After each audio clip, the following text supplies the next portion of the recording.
Говорят, что приехать в Удмуртию и не попробовать перепечи, пельняни и пышные лепешки табани – это сродни поездке в Италию без дегустации пиццы. Но это самое малое из того, что может предложить удмуртская кухня, ибо ее история насчитывает более 500 лет. На ее разнообразие повлияли традиционные занятия народа. Речь идет о пахоте, животноводстве и огородничестве. Причем пахота и засеивание зерновыми культурами занимала в жизни удмуртов первое место. Именно поэтому ранее и сейчас Удмуртия славится великолепной выпечкой. Она разнообразная, отличается разными видами теста, начинки. Вот я детство свое вспоминаю, гурмули стряпали, бабушка наша всегда стряпала нам, детям, чтобы мы были не голодными целый день. Она напечет, настряпает, и мы ходили, в карман себе наложили целый карман и бегали по улице. И были всегда сытые, потому что масляная, с сахаром чуть-чуть и соль. Чай попили, водичку попили и сыто. Вот так бегали, ходили.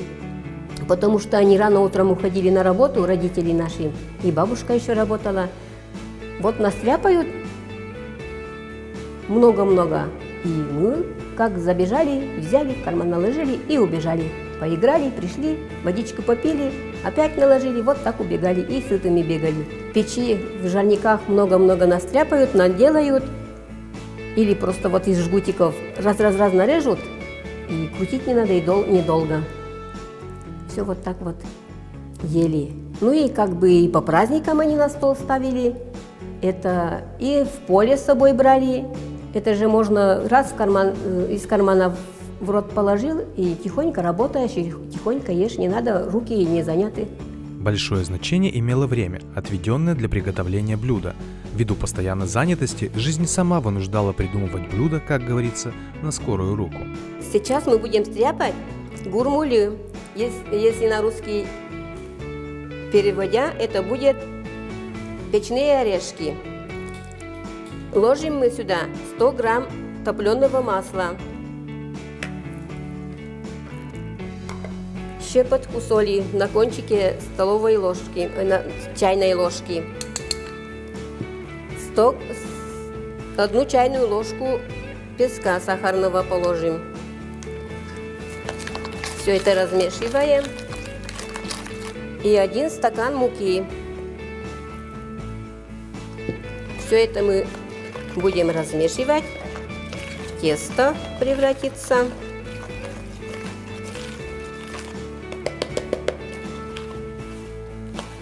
Это у нас тесто получится. Потом мы будем раскатывать. 1 ложечку еще добавлю.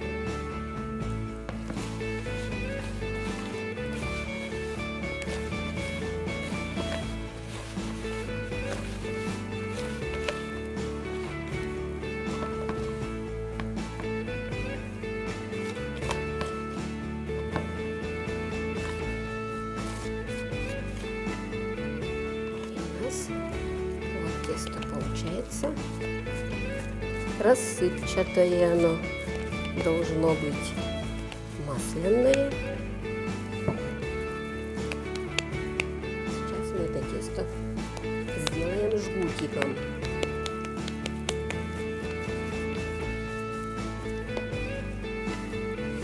Жгутик раскатываем.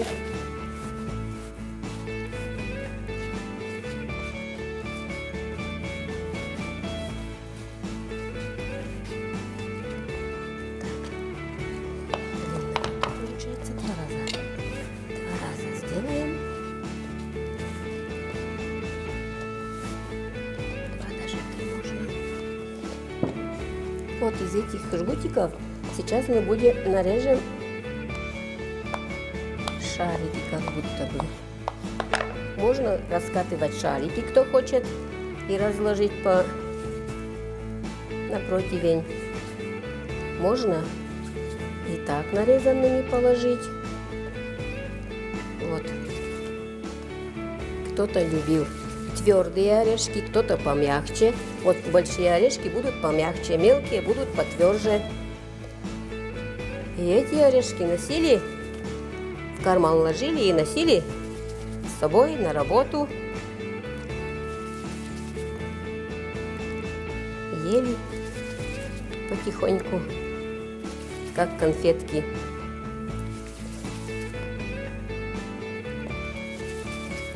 Пока у нас готовятся гурмули в печи, мы сейчас будем стряпать бисквит. Это значит, на русский язык переводя, бисквит. Мука ложится 2 стакана.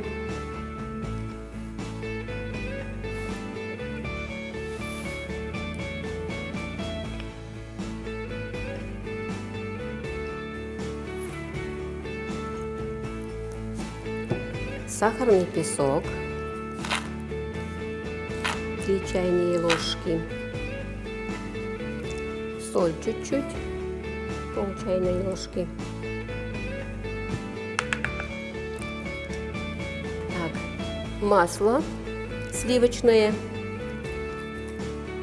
руками я ложу, яйцо 1.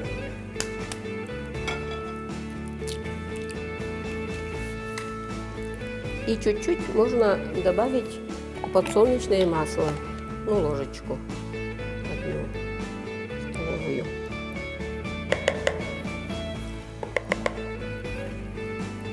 Так, ложим пол стакана кефира, можно молоко. И все это размешиваем.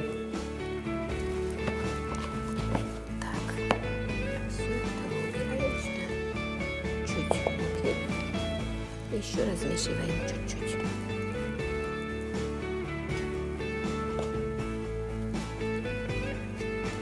Это у меня получится на 2 порции.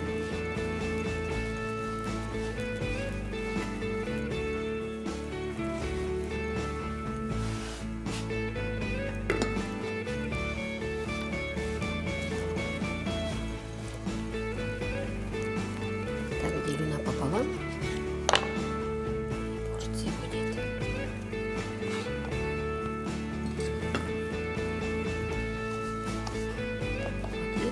Положим сюда на сковороду. Можно разукрасить чуть-чуть по краям, чтобы красиво было. Еще так, чтобы чуть красота была приятна. Все, ставим на печь. Это же очень быстро готовится. Гостей зовут, гости приходят, раз быстренько сделали, напекли. Можно и туда шкварку положить. Можно и яблоки, у кого есть яблоки, положили, чтобы вкуснее было. И на стол это готовое блюдо, как бы выпечка. Пирожки, другое ведь надо тесто ставить, чтобы она скисала, чтобы все готовилось. А тут-то она из пресного теста раз, и все, быстренько. Даже и в маленьких печках, у кого были, пекли, и так натопят быстренько маленькими дровишками, жар чуть-чуть дает, и напекали для гостей. Еще одно большое преимущество гурмули и бисквили – они не черствеют и долго хранятся. Ингредиенты всегда были натуральные – молоко, деревенская сметана, масло, яйцо, мясо, овощи, мед – все свое или то, что давала мать природа. Ягоды, грибы, орехи и, конечно же, дичь – рыба. Вот бисквили напекали. Куряк-пустобань, говорим, да? Капусту ставили, картошку сварили, поставили. Гороховые пироги стряпали, если вот раньше ведь не было мяса так много, только зимой. Гороховые пироги с луком очень вкусные были. Вот купили, стали быстро ели.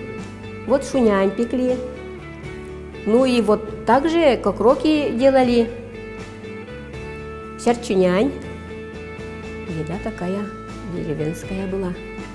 Капуста, огурцы соленые. Огурцы солили даже в бочках и потом на речку спускали бочки. Потом уже приносили, вырубали лед и вытаскивали. Такие хрустящие, ядреные были огурцы. Прием гостей или любая посиделка всегда сопровождалась пением. Просто зайти посидеть, поговорить, уже песня лилась. В гостях вот очень хорошо они компаниями пели. Друг друга они в гости звали. вот Заречная улица и вот Центральная улица, они друг друга провожали, как обычно, всегда, и песнями так звонко звучала по улице ночью, вечером, да, ведь она ведь так звучит вечерами. Друг друга вот так провожали, а в гостях вот они очень много песен пели. Я еще помню, вот они пели «Ураме поти одик полшулти, ижиш туганеме сайкати, ураме поти одик полшулти, ижиш туганеме сайкати». Вот так вот пели. Вот это старинные ихние, наши родителей песни. Ну, там песни-то хорошие были. Мы, конечно, маломальски еще знаем, но надо это повторять.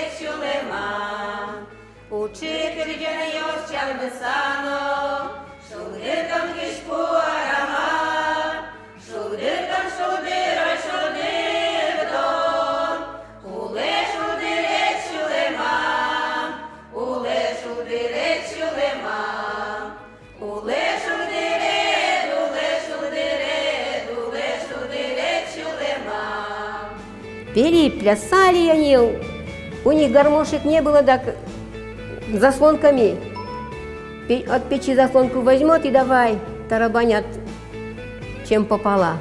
Вот, плясали, пели, а потом на пол кинут и на этой заслонке плясали еще тыпыр-тыпыр. Очень весело было раньше, я еще помню. На улицу выйдут, снегом кидались, как маленькие дети. Мы с ними вместе. Компаниями они всегда очень весело гуляли. Изобилие на столе – это, конечно же, результат труда. А трудились в старину так же, как и отдыхали. Все вместе, дружно. Друг другу помогали во всем бескорыстно. Это отмечают и выходцы из ныне исчезнувших деревень. Новая Манья, Верхние Чи и Нижние Чи. К примеру, если у кого-то корова еще не доится, приносили им молоко, сами, бесплатно. Поэтому у всех всегда было молоко в достатке. У кого что сено привезли, раз бегом пришли, все вместе собрали, на сеновал накидали. Картошку вместе садили, целыми грудами на лошади. Все идут, 12 пар человек у нас, ведь один кидает, другой садит. Вот 12 пар, столько людей набиралось. И проходили мы где-то 8-10 хозяйств садили. А после нас, маленьких детей или кого мы можем, валили, чтоб картошка удалась. Вот такие приметы были. Чудили, что попало, делали. Они знали, как все это сами делается, что надо знать, что надо уметь, какие приметы, какие обычаи. Удмуртская кухня прежде всего богата разнообразной выпечкой. У каждой хозяйки, а то и у каждой деревни были свои секреты приготовления. Были различия и в названиях. По сути, одно и то же кулинарное изделие с небольшой интерпретацией в приготовлении называлось по-разному. Однако большинство из них сейчас редко увидишь на нашем столе. Обилие всевозможных кондитерских изделий в магазинах вытесняют национальные кулинарные изделия. Но Светлана Митрофанова, чтобы познакомить внуков с настоящими удмуртскими блюдами, нет-нет, да и посвятит один из выходных дней национальной кухне. Интересно же это. Они удивляются, как эта бабушка печется, что это за блюдо бабушка, спрашивают. Ну, охотно едят, бегают тоже, приходят, бабушка, можно еще взять? Вот, едят так. Пеку иногда я. Удмуртская кухня развивается. Тесное соседство с другими народами привнесло в нее множество изменений и новшеств. Но все же рецепты национальных блюд удмуртов сохранились и активно готовятся не только в семьях, проживающих в республике, но и в ресторанах и закусочных. Ибо национальная кухня – это важная часть культуры народа. Через еду мы знакомимся с интересами, традициями и вкусами народа, и она всегда будет отражать культуру, традиции и идентичность народа.